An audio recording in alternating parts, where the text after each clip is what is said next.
Je fais ma vie, je réfléchis, puis je reviens sur mes idées. Il y a des jours où l'on croit avancer fermement, droit devant. On prend des décisions avec une assurance presque insolente, convaincu que la direction choisie est la bonne. C'est ainsi que j'ai commencé à faire ma vie. Comme on dit, j'avais des plans, des convictions et cette douce illusion que les choses allaient suivre un tracé bien dessiné, obéissant à la logique que j'avais moi-même érigée en vérité.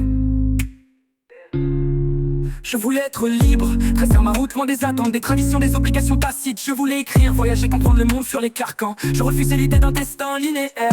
Études, emploi, maison, famille, non, ce n'était pas pour moi. J'étais persuadé que le bonheur se trouvait dans l'errance, contrôlé dans l'accumulation d'expériences, plutôt que dans l'accumulation de biens. Alors, j'ai fait mes choix, j'ai quitté certaines relations, repoussé des opportunités trop stables, embrassé l'inconnu. Pendant un temps, cette vie pleine de ruptures et de recommencements m'a nourri. J'apprenais, je me transformais, je me sentais vivant. Mais voilà, avec le temps, un murmure s'est installé, silencieux d'abord, puis de plus en plus pressant.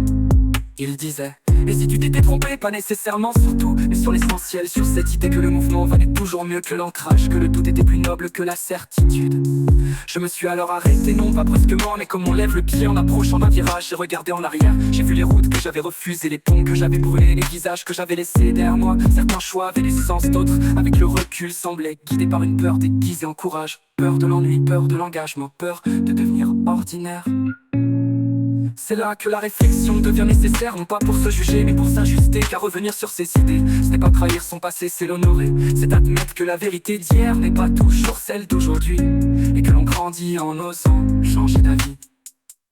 Aujourd'hui, je continue à faire ma vie, mais différemment. Je prends le temps, j'accepte la nuance. Je ne cherche plus à prouver quoi que ce soit, à qui que ce soit, pas même à moi. J'apprends à rester, à approfondir plutôt que fuir, à reconnaître que la stabilité peut aussi être un choix radical, une forme de courage.